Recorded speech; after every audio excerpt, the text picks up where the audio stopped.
You got a tattoo? Then you gotta have a story behind it. We're Tat Stories, and we bring our viewers those stories.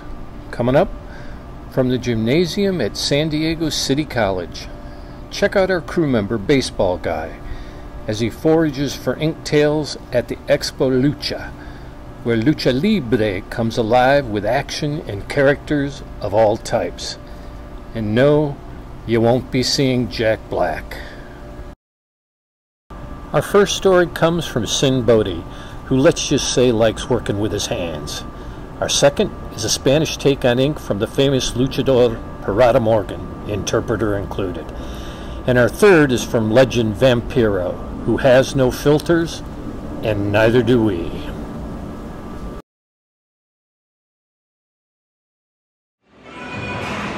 Baseball Guy here with Sin Bodhi. Sin is a longtime pro wrestler, and Sin is very tatted up here. Sin, how are you doing today? I'm doing good, man. How are you? Excellent. So, Baseball Guy wants to know, what's the deal with your tattoos? You got the T-Heat on your hands. What's the deal with that?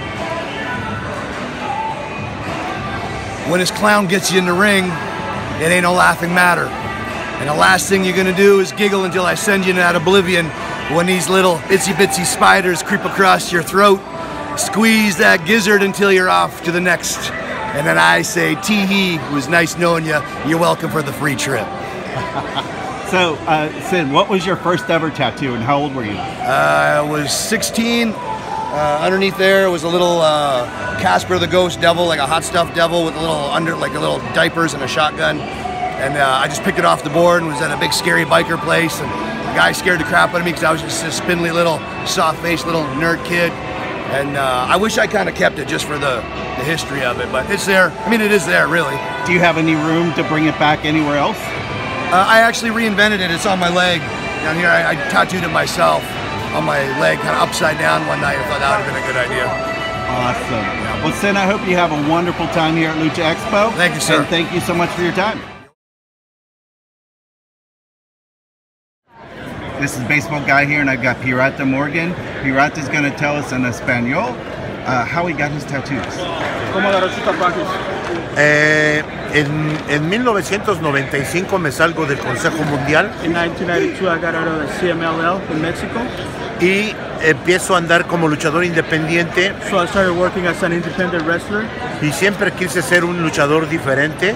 I've always wanted to be a different kind of wrestler. Puesto que en el Consejo Mundial me diferenciaba no tener un ojo, era el único luchador. Because in Mexico everybody knew him for not having an eye, so he was different all the time. Y como independiente quise ser un luchador tatuado, el único luchador tatuado. So as an independent, I wanted to be the only tattooed superstar out of Mexico. Pero en la lucha libre muchos copian. But in the wrestling business, everybody wants to be a copycat. Y muchos empezaron a tatuarse. So a lot of people started getting tattooed like me. Entonces yo como vi que se comenzaba a ver ahora ya mucho tatuado. So as soon as I started seeing a lot of people getting tattooed, yo hice por más. So I wanted to get a lot more and more and more, so I could stand out para ser el número uno. So I could be the number one. This is Baseball Guy here, and I've got Vampiro, the legendary wrestler from Canada, who's made a tremendous career in Mexico and the United States, and of course Canada wrestling. Vampiro, you are very famous for your tattoos. What was your first ever tattoo?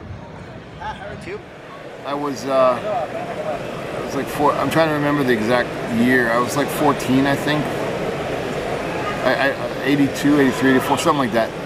My friend's brother, back then tattoo shops didn't really exist unless it was run by bikers.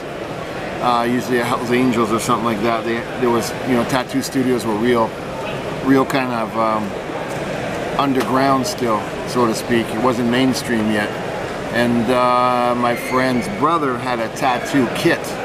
So my friend stole it from his brother, and we just started giving each other tattoos, and they gave me one on my back, a small flower, and that was the first one. What was your favorite one now? I think the ones on my head for my daughter. There's I'm sorry, I'm falling asleep. I have one on the back of my head that's Jesus prayer. I'm pretty religious. I have a big cross. I forget that they're there, but everybody's like, oh my God, you tattooed your head. So I guess, yeah, they're pretty cool. The ones in I like them all. I don't have a favorite one. I just like them all. Did you ever have an injury in wrestling that destroyed one of your tats? Yeah, probably. There's some scars and, you know, yeah, you know, I don't give a shit about that though. Yeah.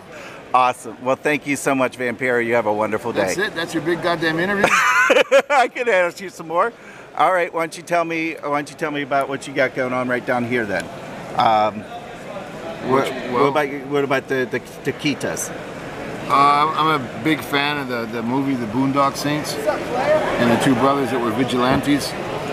Being the guardian angels we're accused of being vigilantes all the time, and yeah, you know, we are to an extent.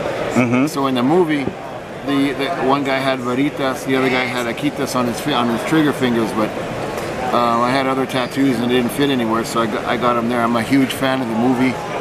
I think vigilantes are needed. I get in trouble for saying that, but you know, it just is what it is, and I just liked it. So yeah. Now you said you got some tats for Jesus and things like that. You ever have someone in a church condemn you or try to give you crap about having a tat?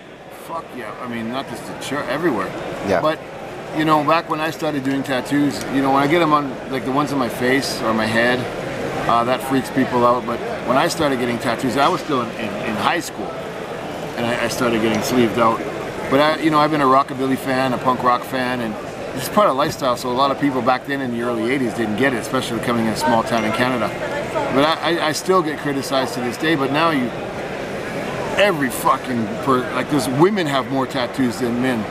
So I mean, now it's not that big a deal. Back then, you know, you get your ass kicked or there was a reason to get them. Now it's like a fashion statement, and I'm not into that. You know, my daughter has tattoos. She didn't fucking tell me. I found out. How old is she? Now she's 18, but she started getting them when she was 16. Okay. So when I kind of was about to freak out, and she was just like, Wikipedia. She goes, look what you did, and you're gonna tell me? And I was like, yeah. What can I do? So that's awesome.